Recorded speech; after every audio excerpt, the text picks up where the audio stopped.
Cycling is a great way to get around UCalgary.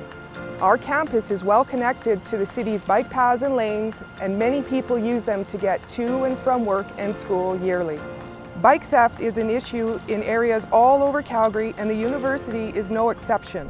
In 2018, 70 bikes were stolen from campus. Unfortunately, recovery of stolen property is very rare. Our best defense against bicycle theft is to use a good, strong lock, maybe even two. Even a $100 bike is worth stealing if it's easy to take. A U-lock is a great place to start.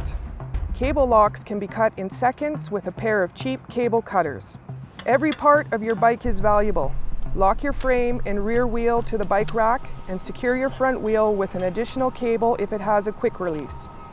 Avoid leaving your bike locked on campus overnight when there are fewer people around. Thieves prefer to do their work without a witness. We're all members of the campus community, and we need to work together to prevent theft. Hey, what's going on? If you see something suspicious, call campus security immediately. We'll arrive on the scene as soon as possible, hopefully before the theft even occurs.